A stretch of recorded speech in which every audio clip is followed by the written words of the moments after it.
नारायणं नमस्कृत्य नरं चैव नरोत्तमं देवीं सरस्वतीं व्यासं ततो जयमुदीरयतुमुखं करोति वाचालं पङ्कजं भयते गिरिं यत्कृपात्वमहं वन्दे परमानन्दमाधवं निगमगणपकरोरगणितं फलं सुखं खादं तत्र संयुतं पिबन्त भागवतं रसमालय औरो रसिका भूभावका व्यासं वसितमद्दारं शक्तिपुत्रमखलमजं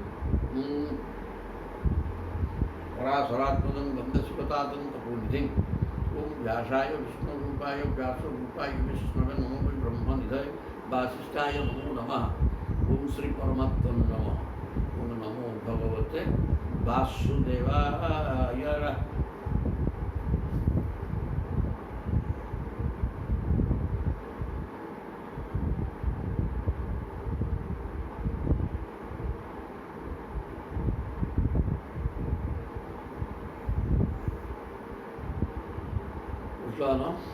एकादश स्कंद अध्याय 18 संन्यास धर्म बल कि प्रकार आचरण कर सब चलता किसी वाक्य अच्छे देखीदा नहित विकल्पाक्ष जाच मद विक्षया होता आध्यांतात् उचित ख्याति ततः संपद्यते मया बोले ज्ञानी एकमात्र भगवान भी सर्वत्र दर्शन करते नहीं तस्य विकल्पाख्या जाच मद विक्षया होता तेणु भगवान बोली कहीं अच्छा कि नहीं भर प्रश्न आदौ उठे ना कहीं से उठ सी जानू तो भगवान निश्चय अच्छा भगवान अच्छा कि ना ये प्रश्न सच्चा भक्त पाखे ना महित विकल्पाख्या सच्चा भक्त ज्ञानी लोक से बुझी जाए भगवान ही एकमात्र ये असत्य किसी ना तदनुसार स्वीकार कर्म कर जाच मत विक्षया होता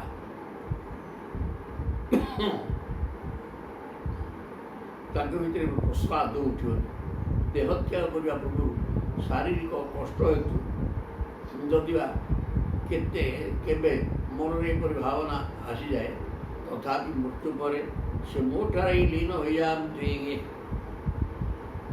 देहांतात् क्वचित ख्याति तस्य संपद्यते मया जे प्रकृत सच्चा ज्ञानी लोक शिक्षी की बुझी जाइए अच्छी नहीं अच्छी कि नहीं ये सन्देह तार किसी न पक्का बुझी एकमात्र भगवान ही अच्छा किसी ना ये प्रकार स्थिति से गति करवस्था मद विक्षया होता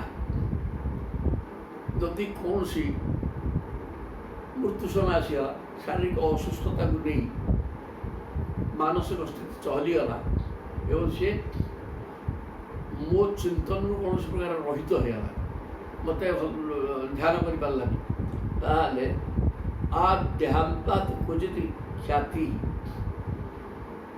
ततः संपद्यते मया जदिव देहांत समय से मो चिंतन में रही पारा ना किंतु देहांत पर मो सहित सी मिसी जाए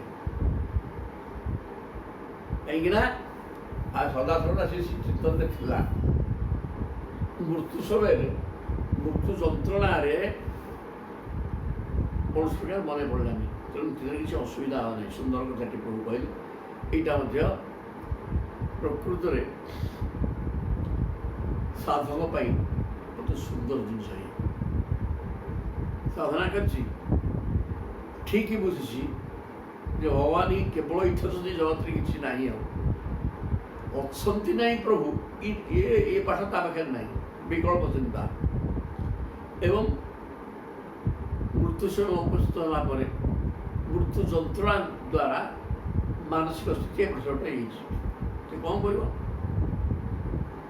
देहांतात् क्वचित ख्याति ततः संपद्यते मया तेणु से देहांत समय जो मत मो चिंता कर पारानी से मत पाइज दुख तर्केशु कामेशु जात निर्वेदात्मवान अजिज्ञासित मद्धर्म गुरु मुनि उपाव्रजत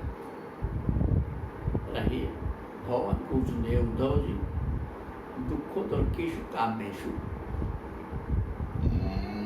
कामना ही दुखर कारण भोगर फल दुख बिना अन्य किसी हो न पारे भोग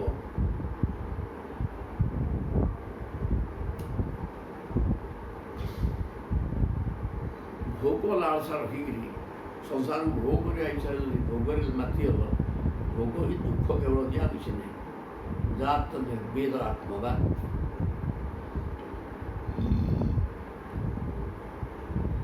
एक कथा जाणिक जदि दुख तर्केशु कामेशु कामना ही दुख कारण एक कथा बुझीगला सांसारिक भोगविलास कामना को परित्याग कर जात निर्वेद उदासीन रही प्रकृति जे आत्मवान आत्मज्ञानी बा भगवान पाइबार लक्ष्य रखी साधनारत सी के तो बुझीज ठीक है तेणु अजिज्ञासित अधर्म अजिज्ञासित अधर्म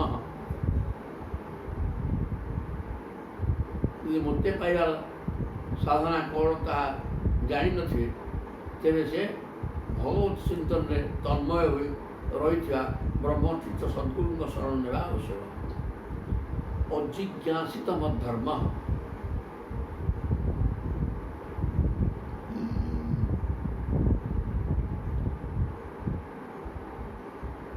दुख तर्केशु कामेशु कामना सांसारिक भोग लालसा ही दुख पाई कारण तेणु यहाँ मन मन चिंतन करी उदासीन हो जा उदासीन होकर जी प्रकृति आत्मवान सी उदासीन हो दरकार नहीं सांसारिक भोग वस्तु भोग कले दुख ही दुख अजिज्ञासित धर्म जदि मो संपर्क सठिक ज्ञान ना केमी मत उपासना कमी मिली जान थे पाइबापी कौन मार्ग को बाट देकर गले मिली एक कथा सी जानी तेल गुरु मुनि को बाप प्रजाते जड़े गुरु करी मननशील मुनि ब्रह्मनिष्ठ गुरु को पाक सी जा दरकार तावत परिचलित भक्त श्रद्धावान अनुसूयक जावत ब्रह्म न बीजा नियत मां एवं गुरु गुरुमाद्रुत तावत परिचलित भक्त श्रद्धावान अनुसूयक असूया असूया मान परर गुण दोषारोप करवा ए सब जघन्य काम एगुड़ाक जड़े श्रद्धावान एवं गुणवान व्यक्ति अन्यर गुण को जे जाणिक प्रशंसा करे अन्यर गुण को जे निंदा कर असूया भाव तो असूया भाव नथिबा श्रद्धावान मदभक्त श्रद्धालु मो प्रति श्रद्धा भगवान कहते श्रद्धा जो आम भक्तटा से पर्यंत से गुरु को दृढ़ भक्ति करवा उचित गभीर श्रद्धा रखा उचित एवं दोष दर्शन करवा उचित गुणे दोषारोप करवा उचित जावत ब्रह्म विदा जिते पर्यंत तार ब्रह्मज्ञान नहीं से पर्यंत गुरु प्रति श्रद्धा रख भक्त भक्ति कर गुण दोषारोप करनी ये प्रकार ही चलो मांग एवं गुरु आदृत एवं गुरु मोरी भाया आदर कर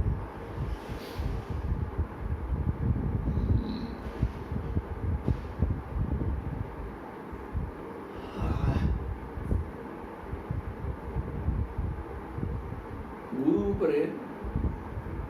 भगवान ही गुरु रूप रही भावी सेवा कर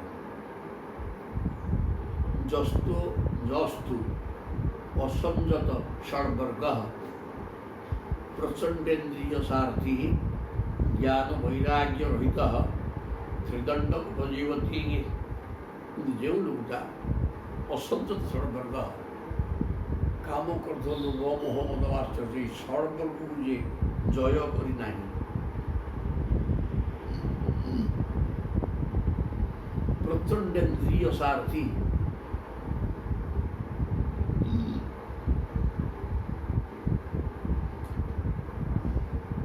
পঞ্চেন্দ্রিয় ও মন এই ছটিକୁ জয় করে যেহেতু অসঞ্জত ষড়বর্গ আর ছটা এইটাও କୁହାଯାଉଛି আছে ଜ୍ଞାନେନ୍ଦ୍ର ଏବଂ ମନ କାମକ୍ରୋଧ ଲୋଭ ମଦ ମାଶ୍ଚର୍ଯ୍ୟ ଏଇ ଷড়ବର୍ଗରେ ଏ ଛଅ ରିପୁ ଇଏ ଆଉ ଷড়ବର୍ଗ କହିଲେ ପାଞ୍ଚ ଜ୍ଞାନେନ୍ଦ୍ର ଏବଂ ମନ ପ୍ରଚଣ୍ଡେନ୍ଦ୍ରିୟ ସାରଥୀ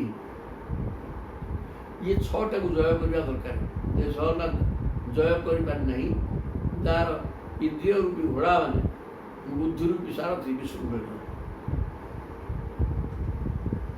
ଇନ୍ଦ୍ରିୟ ମାନେ ଏବଂ ସାରଥୀ ହେଉଛି ବୁଦ୍ଧି ତେଣୁ ବୁଦ୍ଧି ଉଦୟ ହେଇନି ଇନ୍ଦ୍ରିୟ ଗୁଡ଼ାକ ବିଷୟ ପଛରେ ଦୌଡ଼ୁଛନ୍ତି ଘୋଡ଼ା ବୁଦ୍ଧି ସଂଯତ ହେଇନି ତେଣୁ ପାଞ୍ଚ ଜ୍ଞାନେନ୍ଦ୍ରିୟ ସହିତ ମନକୁ ସଂଯତ କରିନି ଜ୍ଞାନ ବୈରାଗ୍ୟ ରହିତ ତାର ଜ୍ଞାନ ନାହିଁ କି ବୈରାଗ୍ୟ ନାହିଁ ତ୍ରିଦଣ୍ଡଙ୍କୁ ବନି ଜୀବତେ ଦଣ୍ଡୀ ହେଇଯାଇଛି ଦଣ୍ଡୀ ରୂପକୁ ଧାରଣ କରିକି କୌଣସି ପ୍ରକାର ଜୀବିକା ନିର୍ବାହ କରୁଛି ସେ କ'ଣ କିଛି ହେବନି ତ ଏ ଜାଣ ଯେ ସେ ସନ୍ନ୍ୟାସ ଧର୍ମକୁ ବିନାଶ କରିଦେଇଛି ଆଚ୍ଛା ସନ୍ନ୍ୟାସ ଦଣ୍ଡୀ ସନ୍ନ୍ୟାସ ସେ କୌଣସି ଇନ୍ଦ୍ରିୟ ଜୟ ନାହିଁ ପାଞ୍ଚ ଜ୍ଞାନେନ୍ଦ୍ରିୟ ସହିତ ମନ ଉତ୍ସୃଙ୍ଖଳିତ ସଂଯତ ନୁହେଁ ଏବଂ ବୁଦ୍ଧି ମଧ୍ୟ ଜାଗ୍ରତ ନୁହେଁ ଇଏ ଇନ୍ଦ୍ରିୟ ଗୁଡ଼ାକ ଘୋଡ଼ା ଭଳିଆ ଦୌଡ଼ୁଛନ୍ତି ବୁଦ୍ଧି ଜାଗ୍ରତ ନୁହେଁ ସାରଥୀ ସିଏ ଜ୍ଞାନ ନାହିଁ କି ବୈରାଗ୍ୟ ନାହିଁ ଈଶ୍ୱର ଚିନ୍ତନ ନାହିଁ ସିଏ ଯଦି ଦଣ୍ଡ ଧରିକିରି ପେଟ ପୋଷିବାର ବାଟ କରେ ତାହେଲେ ସନ୍ନ୍ୟାସ ଧର୍ମକୁ ଅଦାଘାତ କଲା ବୋଲି ଧରାଯିବ ସନ୍ନ୍ୟାସ ଧର୍ମ ବିନାଶ କରିଦେଲା ସେ ଲୁଟା ସେ କିଛି ହେବନି ସୁରାନ୍ ଆତ୍ମାନମାତ୍ମସ୍ତଂ ନିମ୍ଭୃତେ ମାଞ୍ଚ ଧର୍ମ ଐପକଷାୟୋସ୍ମାତ୍ ଅନୁସ୍ମାଚ୍ଛ ବିହି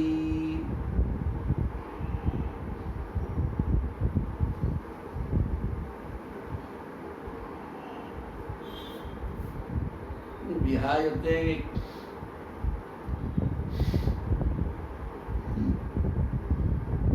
ମୋତେ ଭଗବାନଙ୍କୁ ମଧ୍ୟ ଠିକ୍ ଭାବରେ ଚେଷ୍ଟା କରି ଚାଲିଛି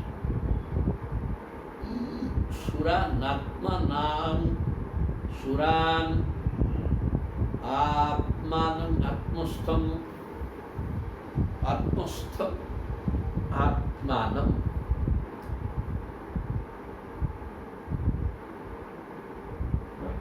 ପରମାତ୍ମାଙ୍କ ଭିତରେ ଥିବା ଜୀବାତ୍ମାକୁ ନିମ୍ଧୃତେ ମାଞ୍ଚ ଧର୍ମ ଯେ ଧର୍ମହାନି କରିବା ଲୋକ ସେ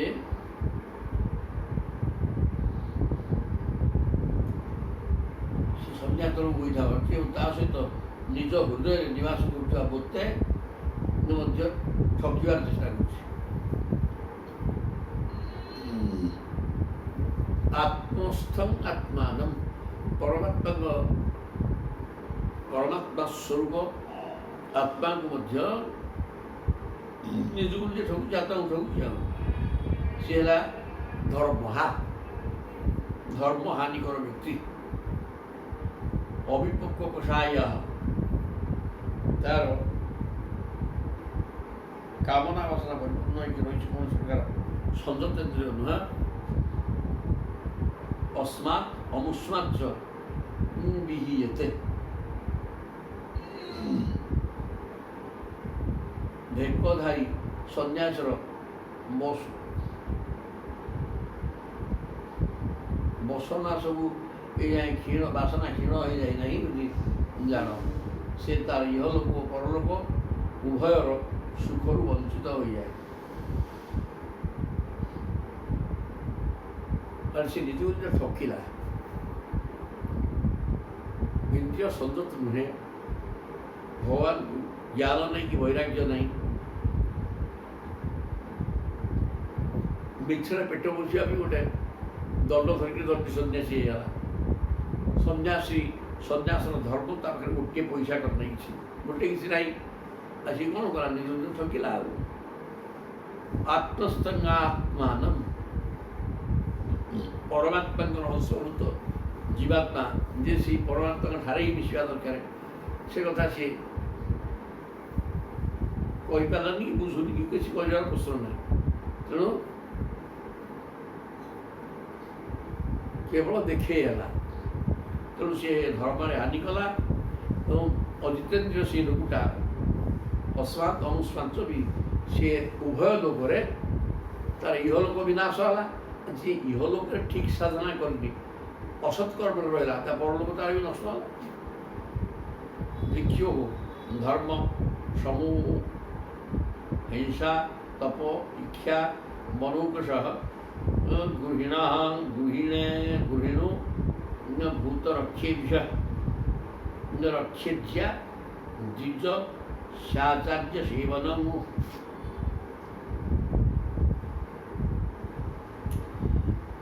ସନ୍ନ୍ୟାସୀଙ୍କର ମୁଖ୍ୟ ଧର୍ମ ହେଉଛି ଶକ୍ତି ଓ ଅହିଂସା।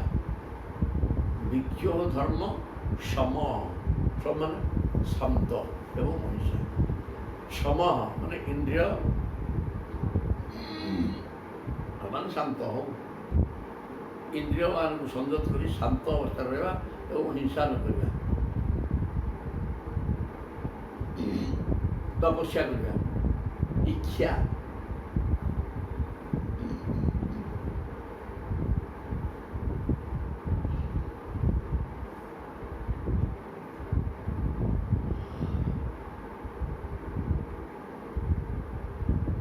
ତପସ୍ୟା ଭଗବତ ଭାବ, ତପଃ ଇଚ୍ଛା ମନୌକଷଃ। ସମସ୍ତଙ୍କ କଥା ଏଠି କୁହାଯାଇଛି। ଭିକ୍ଷୁମାନେ ସନ୍ନ୍ୟାସୀମାନଙ୍କର କାମ ହେଲା ସମ ଶାନ୍ତ ଅବସ୍ଥାରେ ରହିବ, ଇନ୍ଦ୍ରିୟ ସଂଯତ କରିକିରି ଏବଂ ହିଂସା କାହାକୁ କରିବନି। ଆଉ ବନୌକଷ ହେଉଛି ମାନେ ବନୌକଷରେ ବାନପ୍ରସ୍ଥାଶ୍ରମୀ, ସେମାନେ ତପସ୍ୟା କରିବା ଏବଂ ଭଗବାନଙ୍କ ସ୍ୱରୂପକୁ ଦର୍ଶନ କରିବାକୁ ବ୍ୟବସ୍ଥା କରିବା। ଅନବରତ ଈଶ୍ୱର ଚିନ୍ତନ ରହିଥିବ। ଗୃହିଣଃ ଭୂତରକ୍ଷେଭ୍ୟଃ, ଗୃହସ୍ଥ ଆଶ୍ରୟରେ ରହିବା ବ୍ୟକ୍ତିମାନେ ପ୍ରାଣୀମାନଙ୍କର ରକ୍ଷା ଓ ଯାଗଯଜ୍ଞ। ଭୂତରକ୍ଷେଭ୍ୟଃ ଦ୍ୱିଜ ସାଚାର୍ଯ୍ୟ ସେବନଂ। ବ୍ରହ୍ମଚାରୀ ହେଲା ମୁଖ୍ୟ ଧର୍ମ, ଆଚାର୍ଯ୍ୟଙ୍କୁ ସେବା କରିବା। ଏ ପ୍ରତ୍ୟେକ ବର୍ଣ୍ଣର ସାଧାରଣ ଧର୍ମ ଟିକେ କୁହାଗଲା। ବ୍ରହ୍ମଚର୍ଯ୍ୟଂ ତପଃ ସନ୍ତୋଷ ଭୂତ ସୌହୃଦଂ ଗୃହସ୍ଥ ସ୍ୟାତ୍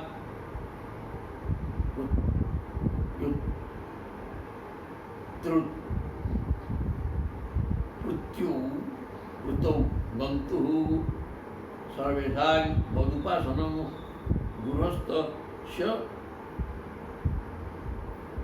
अप्रीतौ गृहस्थस्य अपि ऋतौ गृहस्थस्य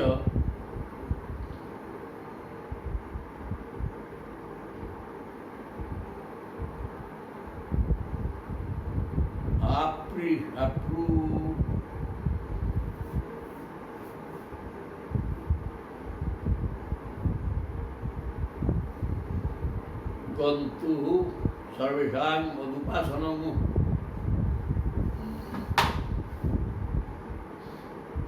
बोले गृहस्थ केवल और ऋतुकाल ही निज पत्नी सहित सहवास करार उचित। ब्रह्मचर्य तपस् गृहस्थ कौन कर ब्रह्मचर्य पालन कर।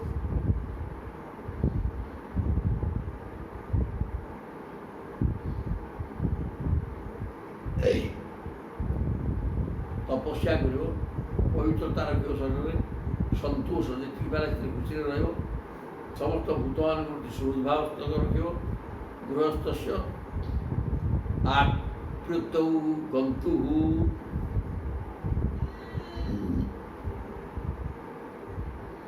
सर्वेशा मदुपासनम ऋतु समय स्त्री पाखକୁ ଯିବ।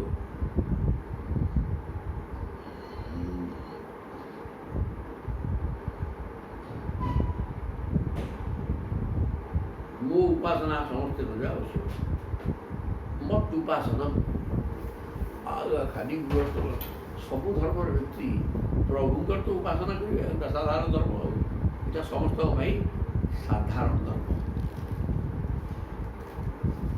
ତାପରେ କହୁଛନ୍ତି ଇତିମାଞ୍ଚ ସ୍ୱଧର୍ମେଣ ଭଜନ ନିତ୍ୟଂ ଅନନ୍ୟ ଭାଗି ସର୍ବଭୂତେଷୁ ମଦଭାବ ମଦ୍ଭକ୍ତି ବିନ୍ଦତେ ଦୃଢ଼ାଂ। ଇତିମାଞ୍ଚ ସ୍ୱଧର୍ମେଣ ରାଜ ଭଜନ ଭଗବାନ କୃଷ୍ଣ କହୁଛନ୍ତି ହେ ଉଦ୍ଧବଜୀ, ଏଇଭଳିଆ ମତେ ଯିଏ ପ୍ରତ୍ୟେକଙ୍କର ଧର୍ମ କ'ଣ, ବ୍ରାହ୍ମଣ କ୍ଷେତ୍ର ବୈଶ୍ୟ ଶୂଦ୍ର ବ୍ରହ୍ମଚର୍ଯ୍ୟ ଗାରସ୍ଥ୍ୟ ବାନପ୍ରସ୍ଥ ସନ୍ନ୍ୟାସୀ ସନ୍ନ୍ୟାସ ଆଶ୍ରମରେ ଥିବା ବ୍ୟକ୍ତିମାନେ କ'ଣ କ'ଣ ନିଜର ଧର୍ମ କରିବା ଉଚିତ ସେ କଥା ଆମେ ବର୍ଣ୍ଣନା କରିଦେଲୁ। ଭଜନ ନିତ୍ୟ ଅନନ୍ୟ ଭାଗ୍ୟ ଯାହା ବର୍ଣ୍ଣନା କରାଗଲା ସେ ବର୍ଣ୍ଣନା ମୁତାବକ ଯଦି ସ୍ୱଧର୍ମରେ ଜଣେ ରହିଲା ତାହେଲେ ସର୍ବଭୂତେଷୁ ମଦ୍ଭାବ ସବୁ ଭୂତ ଭିତରେ ମୋତେ ଦେଖିଲା ମଦଭକ୍ତି ବିନ୍ଦତେ ଦୃଢ଼ାଂ।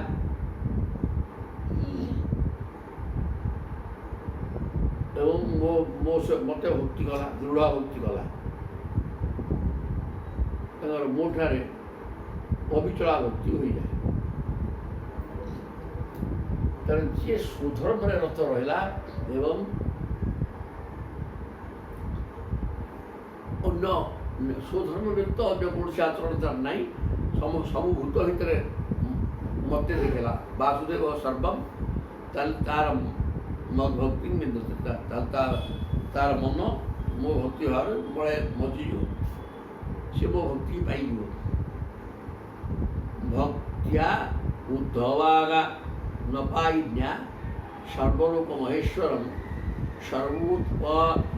ସର୍ବୋତ୍ପତ୍ତ୍ୟପ୍ୟୟଂ ବ୍ରହ୍ମ କାରଣଂ ମୁପଜାତିସାଗା।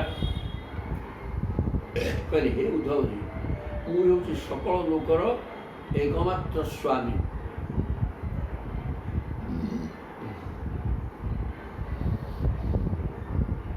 ମୁଁ ହେଉଛି ସମସ୍ତଙ୍କର ପ୍ରଳୟ ଉତ୍ପତ୍ତିର ପରମ କାରଣ ବ୍ରହ୍ମ। ଭକ୍ତିଆ ଉଦ୍ଧବ ଅନପାଇନ୍ୟା ଭକ୍ତିଆ ମାନେ ଅନନ୍ୟାଶ୍ରୟା ଭକ୍ତି, ଭକ୍ତି ଦ୍ୱାରା ସବୁ ଲୋକ ସର୍ବଲୋକ ମହେଶ୍ୱରମ ଚତୁର୍ଦ୍ଦଶ ବ୍ରହ୍ମାଣ୍ଡର ମାଲିକ ସର୍ବ ଉତ୍ପତ୍ତି ଅପ୍ୟୟଂ ସବୁ ଉତ୍ପତ୍ତି ମାନେ ସୃଷ୍ଟି ଏବଂ ପ୍ରଳୟର କାରଣ ବ୍ରହ୍ମ କାରଣ ମୋପଜାତି ସହ ନିତ୍ୟ ନିରନ୍ତର ଅଖଣ୍ଡ ଭକ୍ତି ଦ୍ୱାରା ଗୃହସ୍ଥ ବ୍ୟକ୍ତି ମୋତେ ପାଇଯାଆନ୍ତି।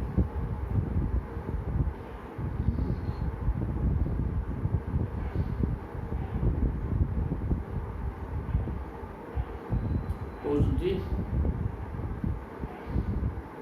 ଉଦ୍ଧବଜୀ ଭକ୍ତିଆ ଅନପାଇନ୍ୟା ଭକ୍ତିଆ, ମୋ ଚରଣାର ବିନ୍ଦରେ ନିତ୍ୟ ଭକ୍ତି କରିବା ସର୍ବଲୋକ ମହେଶ୍ୱରମ୍ ଚତୁର୍ଦ୍ଦଶ ବ୍ରହ୍ମାଣ୍ଡର ମହାନ ଈଶ୍ୱର ସର୍ବଶ୍ରେଷ୍ଠ ଈଶ୍ୱର।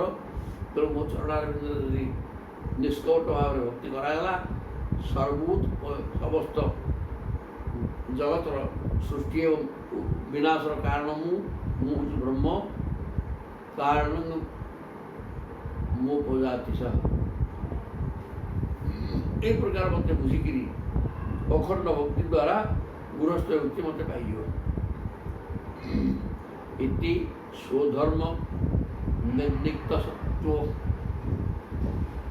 নির্জ্ঞাত মদগতি জ্ঞান বিজ্ঞান সম্পন্ন নচিরৎ সমুপীচিরাং।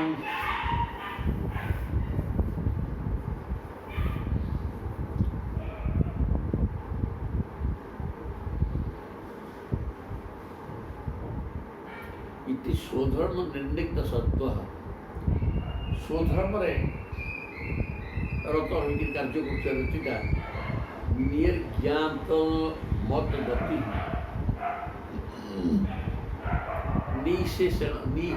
निशेषण ज्ञात मत गति भल भाव मोर गति की बुझी स्वधर्मनिष्ठ व्यक्तिटा भल भाव मोर गति की बुझिकी ज्ञान विज्ञान संपन्न ज्ञान मान अनुमान ज्ञान अनुभव ज्ञान मान विज्ञान ये प्रकार ज्ञान को बुझो अज्ञान को बुझी विज्ञान को बुझी अनुभव कर नदीरा सब पे अति शीघ्र मत से पाई जाए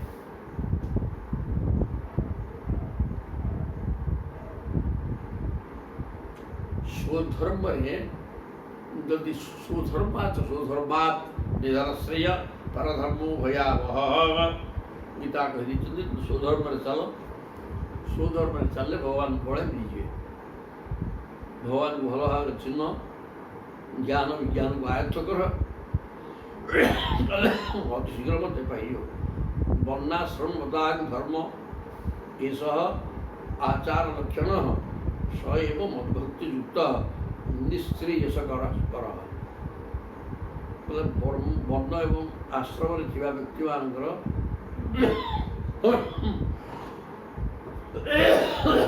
या धर्म चारि वर्ण एवं चारिटा आश्रम वर्णाश्रम धर्म कथा वर्णना कलु तंकर आचार विचार वर्णना करागला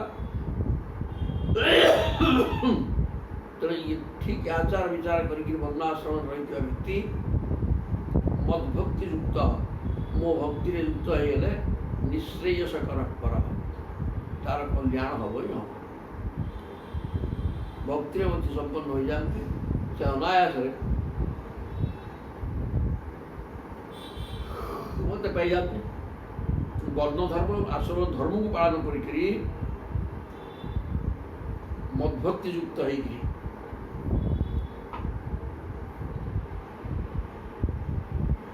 बड़े कल्याण मार्ग को पाई जाते मतलब मुक्ति पाई जाती एक अभिहित साधु भगवान पृछति जत चमान तुम्हें वर्ण एवं आश्रम धर्म आचरण संपर्क कही मुझा सब भल भाव कहीदे बर्तमान तथा सुधर्म संयुक्त भक्तु मान सम्यक परम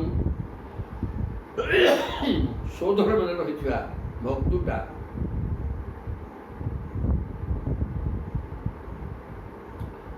मत केमी पाई जाए ये सब कथा स्पष्ट भाव में वर्णना कर तुम प्रश्न तार तार उत्तर यथार्थ उत्तर मुझे इति श्रीमद्भागवत महापुराण संहिता संहितायां एकादश स्कंधे अष्टादशोध्याय 19 अध्याय 19 अध्याय आसले ज्ञान भक्ति जमनीयवादी साधना मानकर वर्णना श्री भगवान उवाच भगवान कहते जो विद्या श्रुत संपन्न आत्मवान नानुमानिक माया मात्र विदं ज्ञात्वा ज्ञानं च मयि सन्न्यसेत् जो नित्य श्रुत संपन्न तो हे उद्धव उपनिषदादि शास्त्र श्रवण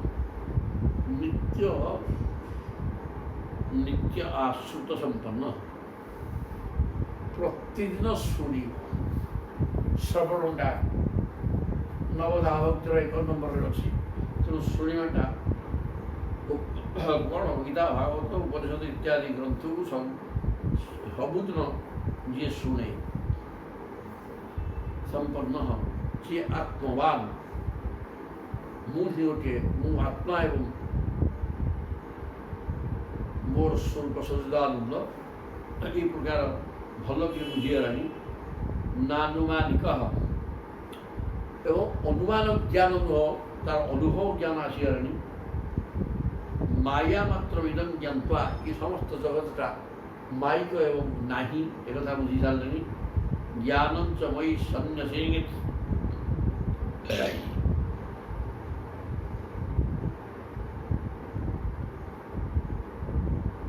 ପ୍ରତ୍ୟକ୍ଷ ଭାବରେ ଅନୁଭବ କରି ନେଇଯାଇଛନ୍ତି। ଏସବୁ ହେଉଛି ମାୟା ବୋଲି ସେହି ଜ୍ଞାନକୁ ବି ମୋ ଠାରେ ଲୀନ କରିଦେବା ଉଚିତ। ଜ୍ଞାନଞ୍ଚ ମୟି ସନ୍ନ୍ୟସେ, ସେ ଜ୍ଞାନକୁ ମଧ୍ୟ ମୋ ପାଖରେ ଥୋଇଦେବ। କାହିଁକିନା ନହେଲେ ସେ ମଧ୍ୟ ଅହଙ୍କାର ପାଇଁ କାରଣ ହୋଇଯାଇପାରେ। ଜ୍ଞାନକୁ ନେଇକି ଯଦି ଅହଙ୍କାରଗ୍ରସ୍ତ ହୋଇଗଲ ତାହେଲେ ଅଧୋପତନ ଆଉ କିଛି ହେଇପାରିବ ନାହିଁ।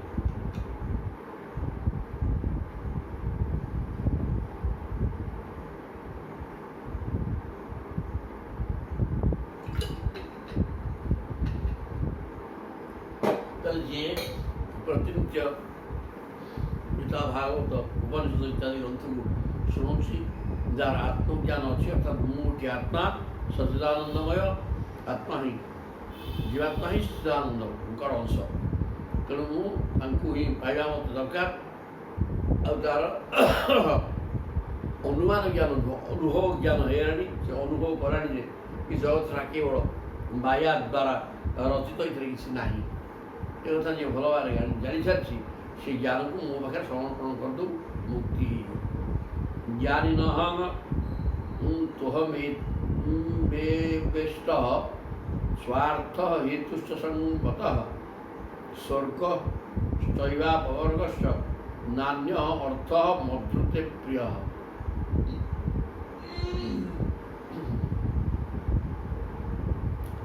ଜ୍ଞାନିନଃ ତୁ ଅହଂ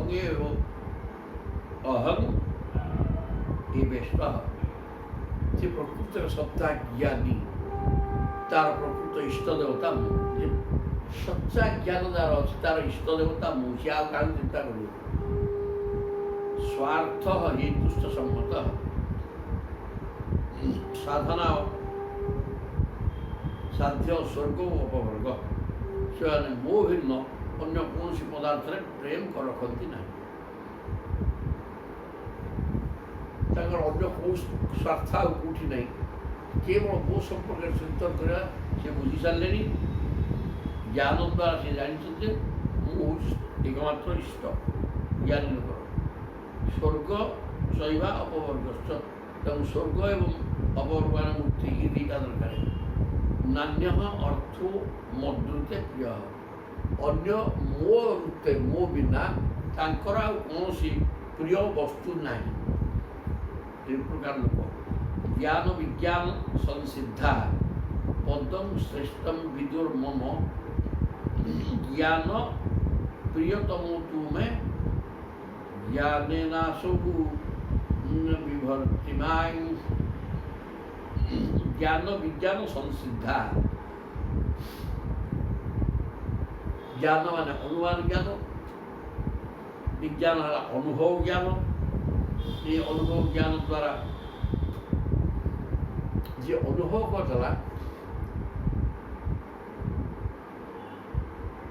ସେ କିଛି ଜାଣିଗଲା।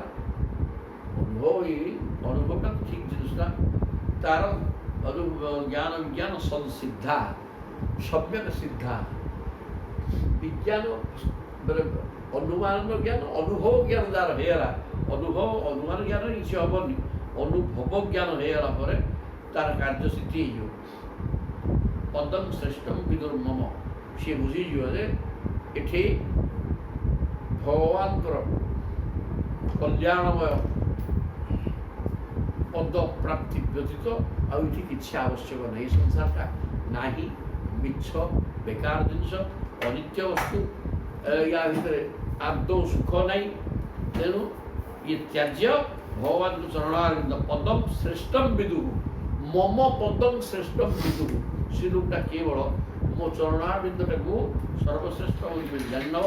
କାରଣ ସେ ଅନୁଭବ କରିସାରିଲେଣି ଯେ ଏ ସଂସାରଟା କ'ଣ। ଅନୁଭବ ନହେଲା ପର୍ଯ୍ୟନ୍ତ କିଛି ବୁଝିପାରିବନି। ଅନୁମାନ ଜ୍ଞାନରେ ପଇସା କରି କିଛି ହେବ।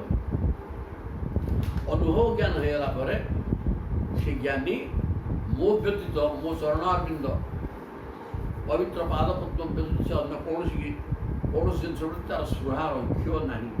ଜ୍ଞାନୀ ପ୍ରିୟତମ ଅତୁ ହୁମେ, ତେଣୁକରି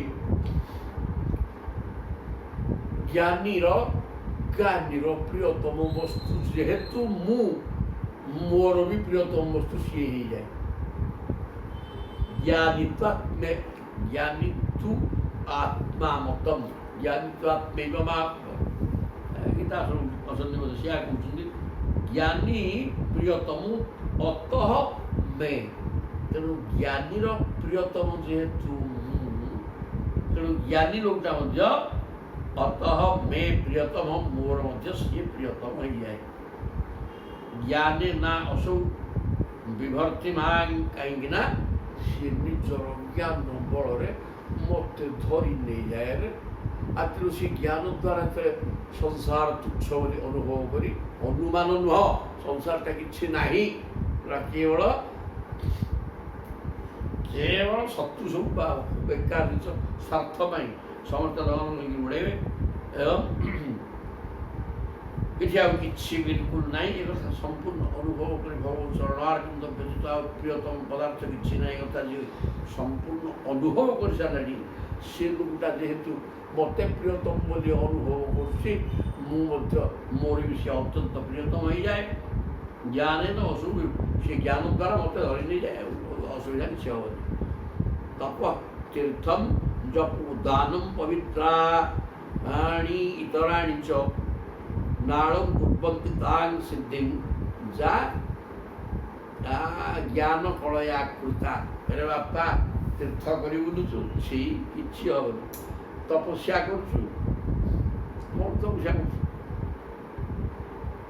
ଗୋଟେ ବସିକି କ'ଣ ଟିକେ ଇଏ କରୁଛୁ ବସିକିରି କିଛି ଯଦି ଆଖି ଦେଇକି ତୁ ବସୁଛୁ ମନ ଦେଇକି ଛାଡ଼ା ବଜାରରେ ବୁଲୁଥାନି କିଛି ହେବନି।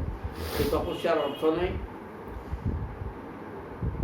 କଳିଯୁଗରେ ଏଇ ଖାଦ୍ୟପେୟ ପରିବେଶ ଯାହା ଭିତରେ ମନ ଏକାଗ୍ରତାର ସହ ରହିବ ଜପ ତପ ଧ୍ୟାନରେ ସମ୍ଭବପର ନୁହଁ। ତେଣୁ ସେଟା କାମ କିଛି ନୁହଁ। ତପ ତୀର୍ଥମ ତୀର୍ଥଯାତ୍ରାରେ କିଛି ହେବନି।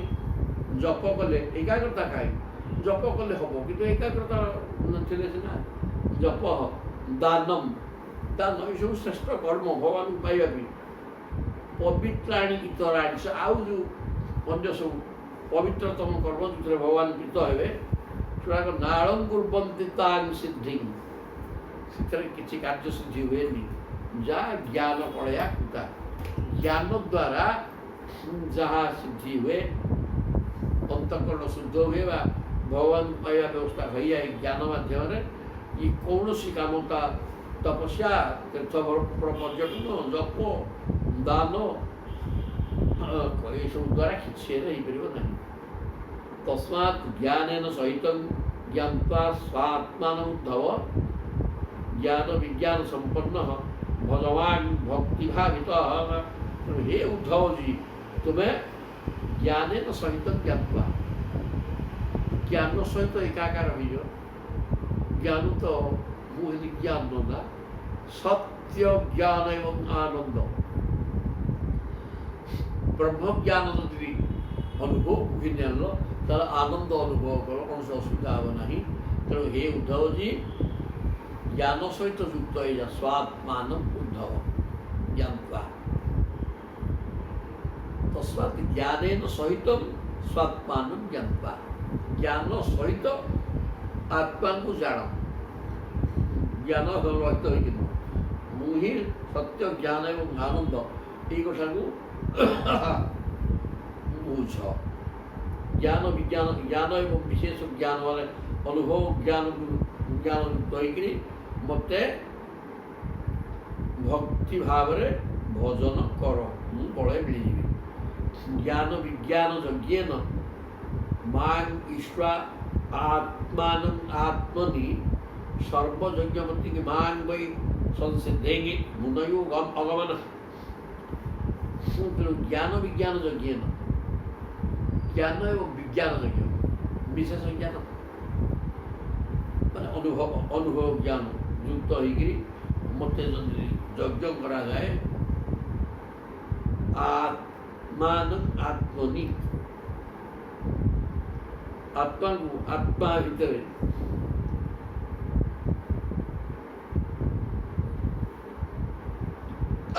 ଆତ୍ମାକୁ ଆତ୍ମାରେ ଚିନ୍ତନ କରାଯାଏ। ମାନେ ଜୀବାତ୍ମା ପରମାତ୍ମାକୁ ଯଦି ଚିନ୍ତନ କରିବ जीवात्मा परमात्मा सहित एकाकार हो ज्ञाननिष्ठ होकर ये है ये भी यज्ञ तपयज्ञ सर्व यज्ञ प्रति मांग बई समस्त यज्ञर मालिक यज्ञ अनेक अच्छी स्वाध्याय ज्ञान यज्ञ द्रव्य यज्ञ तपयज्ञ जोग यज्ञ तथैव स्वाध्याय ज्ञान यज्ञ चार्ट यज्ञ द्रव्य यज्ञ तपो यज्ञ जोग यज्ञ तपो यज्ञ जोग यज्ञ तापर स्वाध्याय ज्ञान यज्ञ चार यज्ञ तेणु आत्मा को परमात्मा सहित एकाकार करके यदि यज्ञ कर्म कर यज्ञ प्रति मान बई तार यज्ञ मालिक मत संसिद्धि के मन हवन मत पाइबार कौन असुविधा हम ना सिद्धि लाभ हो तोई उद्धवाश्रयती त्रिविध विकार मायांतरा पततिनाद्यपवर्गयुवर्गत जन्मादयुश्च तदमी तव तस्य किंस्युः आद्यन्तयोर जनसत्वोऽस्ति तदेव मध्ये। अरे हे उद्धव जी त्वयि आश्रयति जह त्रिविध विकार देह इंद्रिय अंतःकरण रूप जो त्रिगुणात्मक विकार शरीर विकार रूप शरीर रही देह इंद्रिय अंतःकरण कौन है त्रयी उद्धव ये तो सतम सतम अनुभव देह इंद्रिय एवं अंतरिंद्रिय त्रिविध विकार तीनटा विकार मायांतरा आपतति न अद्य अपवर्गयोर रजत तुम्हें से शरीर आश्रय नहीं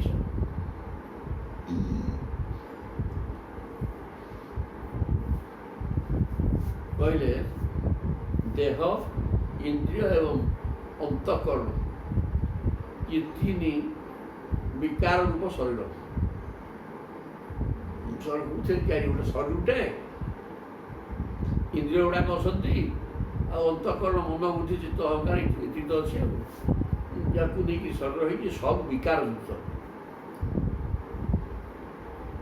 मायांतरा आपतति न अद्य अपवर्गयोर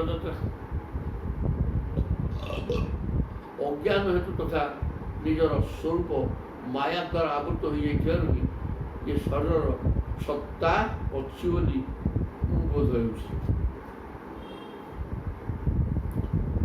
न अद्य अपवर्गयोर जन्मादयो जदमी तव तस्य किंस्युः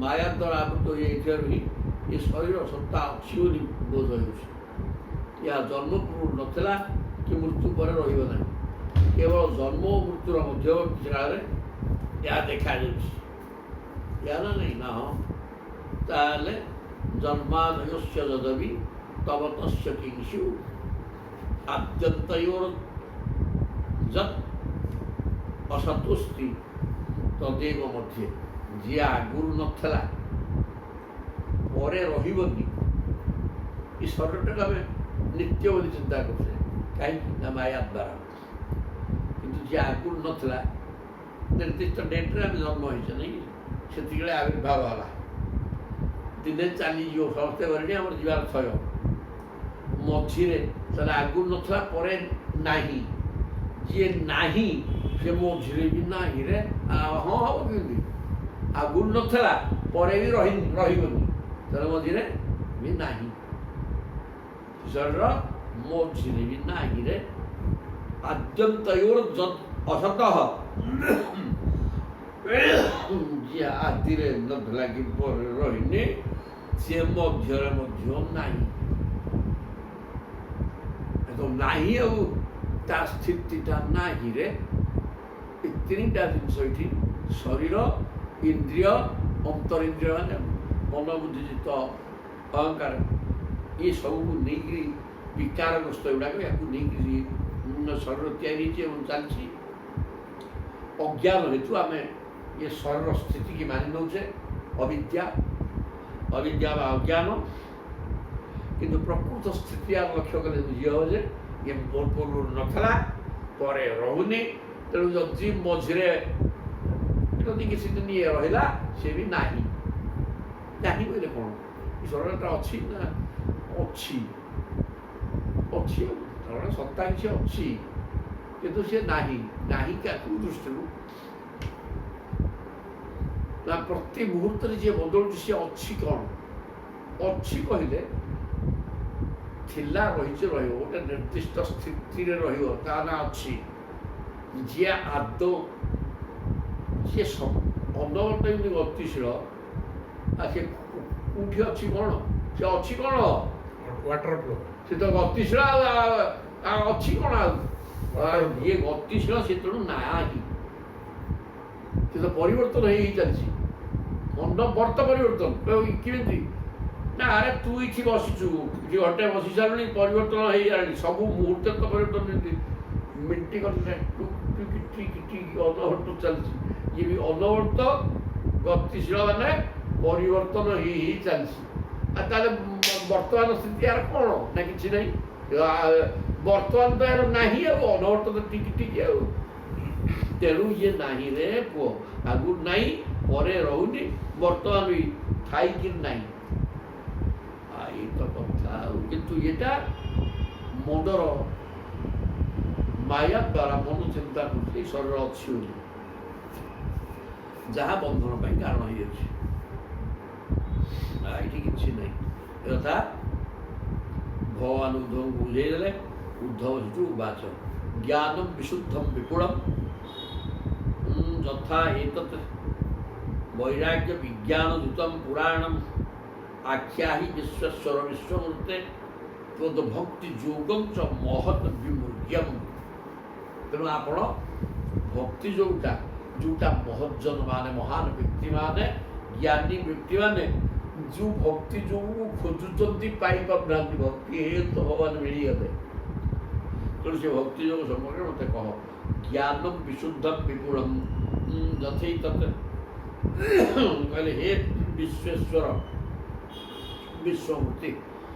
ଯେଉଁ ଜ୍ଞାନର ବର୍ଣ୍ଣନା କଲେ ଏଠି କେବଳ ଭଗବାନ ଯେତିକି ଶ୍ଲୋକ କହିଛନ୍ତି, 7ଟି ଶ୍ଲୋକ, ସବୁ ଜ୍ଞାନର ପ୍ରଶଂସା କରିଛନ୍ତି। ଏବଂ ବିଶୁଦ୍ଧ ଜ୍ଞାନ ହିଁ ମୋତେ ପାଇବା ପାଇଁ, ବିଶୁଦ୍ଧ ଜ୍ଞାନ ଯିଏ ମୁଁ ସେ, ତେଣୁ ଯିଏ ପ୍ରକୃତରେ ଜ୍ଞାନ ଯାହାର ହେଇଗଲା, ସଂସାର ସମ୍ପୂର୍ଣ୍ଣ ମାଇକ ଜିନିଷ ଏବଂ ନାହିଁ, ଏଇଟା ଯିଏ ଅନୁଭବ କରିଦେଲା, ତା ନା ହିଁ ପକ୍କା ଜ୍ଞାନ।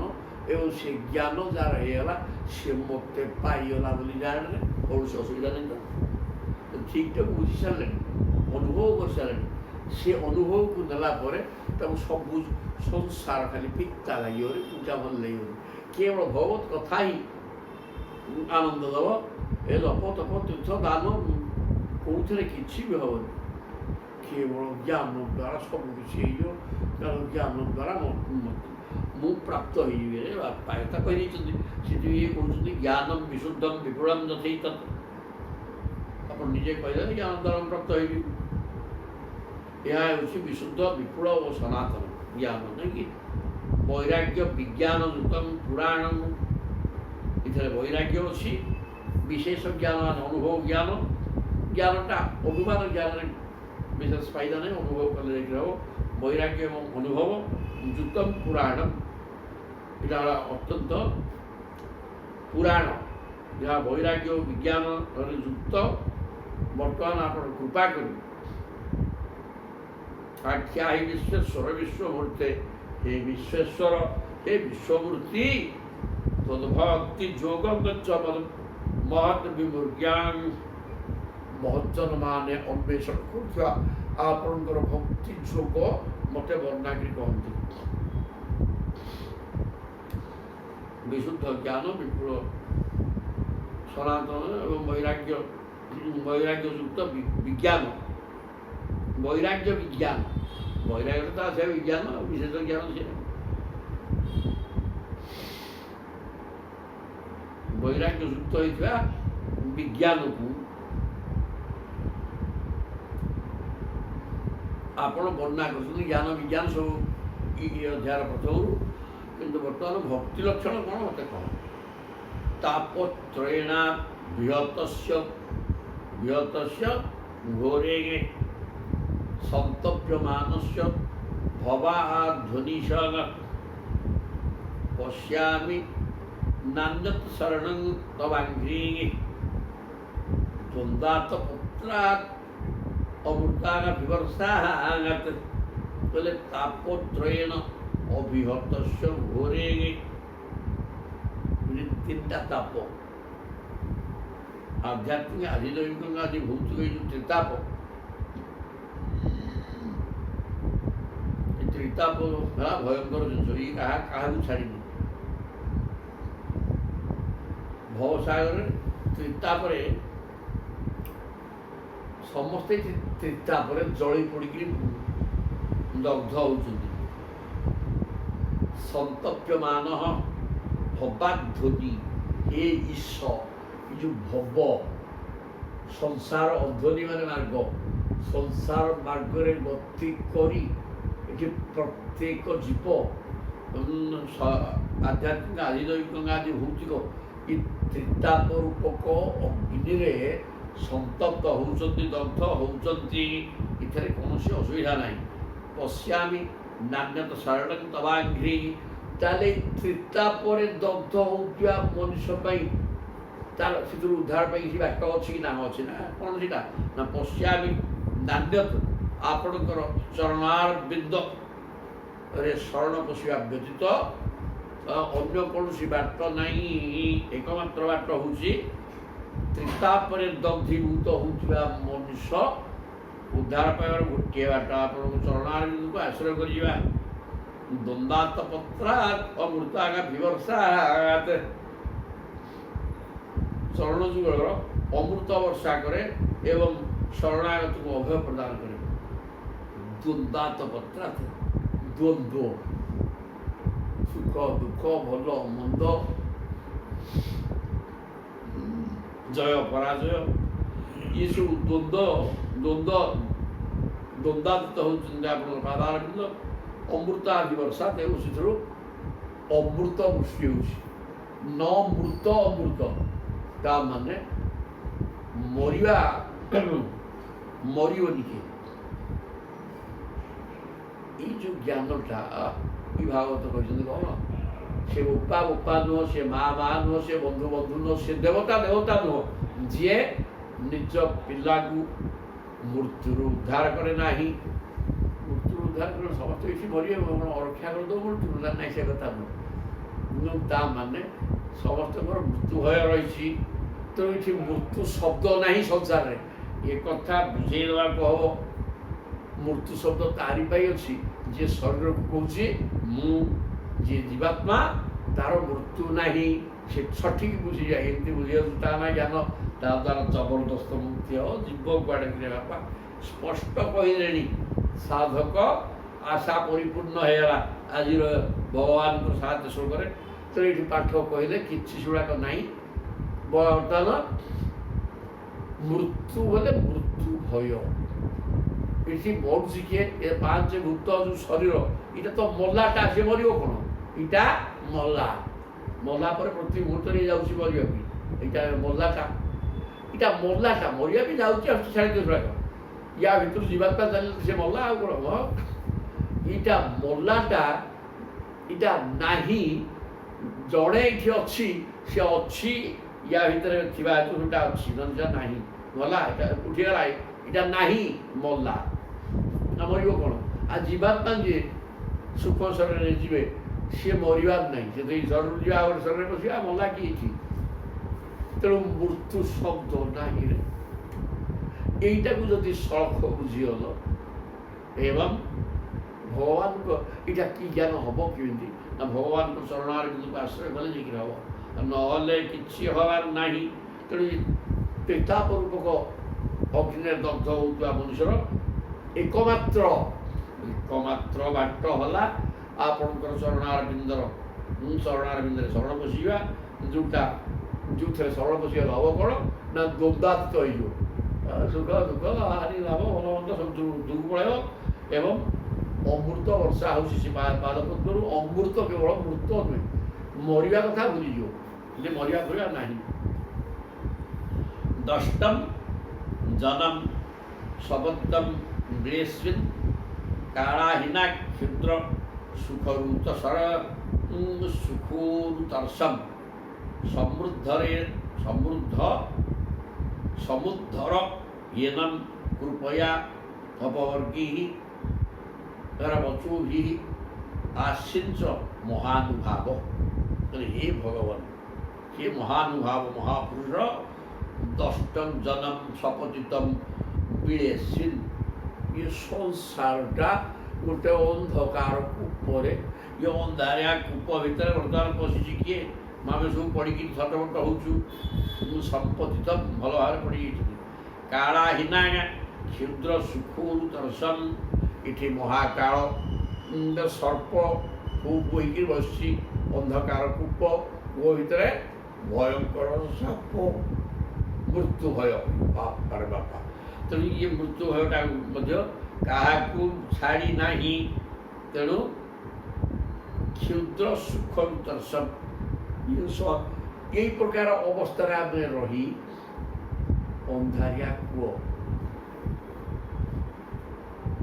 माइक जिनस मिथ्या जिनस असत्य नहीं जोड़ाक अच्छी बोली चिंता करी तादियों सुख चाहूँगी या सापुटे कौन पाँच पछ आड़ भय मृत्यु भय अच्छी सियाड़े केमी सुख टे जमी किए शिशु कंकी लगी साप धरी बेंगू को पुण बेंग सियाड़े कंकी खाइला पेट पूरी अरे तो खाई सारे जाड़ू आने अधे कि जाने आउ टे गले मरु तू डेईक आउ जन खाऊ ये सुख खाद्य खाइबार सुख सीटा सी तथापि मृत्युर कबलित होकर भी से कथा बुझीपारे ठीक ये मनुष्य सब से अंधकार कूओ ता भीतर विषधर सर्प पंप तथापि ये कि शिशु कंकी न भाया ये धाई सुख कर धिक्कार तते तेणु युवाक ठीक बुझीजा दरकार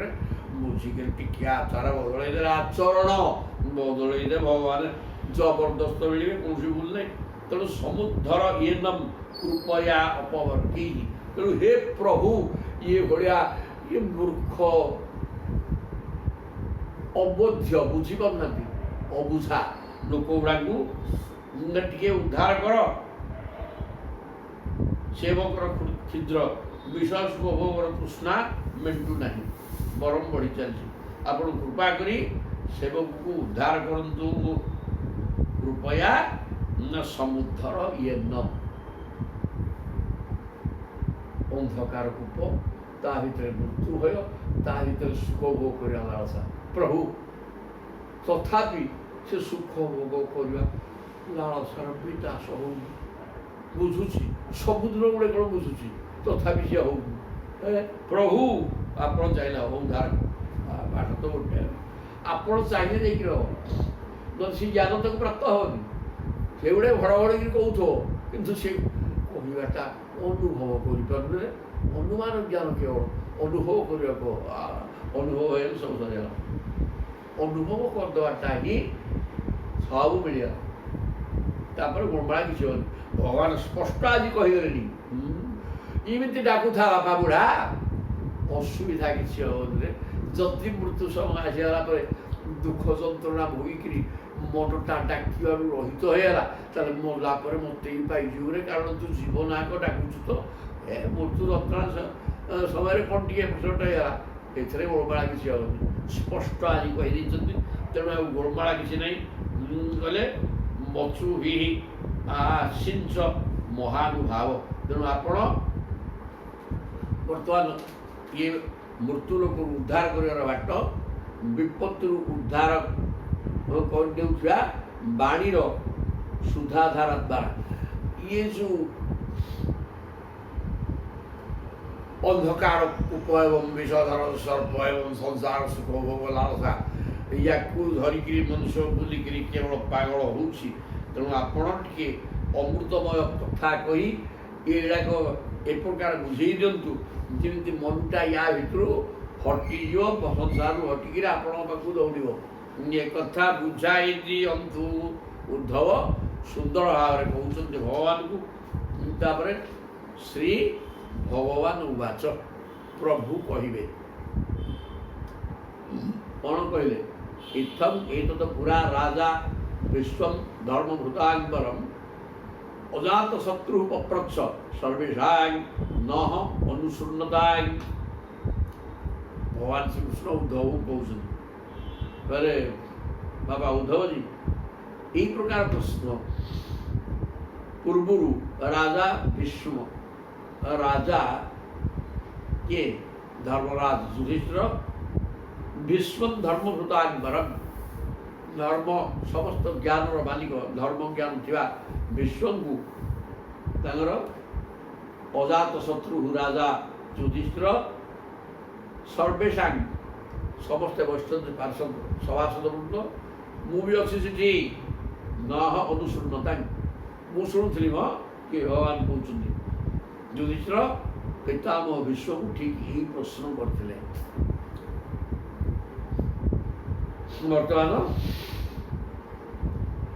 ଭକ୍ତି ଯୋଗ, ଭକ୍ତି ଦୃଷ୍ଟା କ'ଣ କେମିତି ଭଗବାନ ମିଳିବେ ତାକୁ ଭଲ ଭାବରେ ମୋତେ ଟିକେ ବୁଝା, ଏ କଥା ସେ ମଧ୍ୟ ପ୍ରଶ୍ନ କରିଥିଲେ। ତାପରେ ସେଠି ମଧ୍ୟ ଉତ୍ତର ଦିଆଯାଇଛି। ଜୟ ଜଗନ୍ନାଥ ହେଇଯିବ ଭାବୁଛି।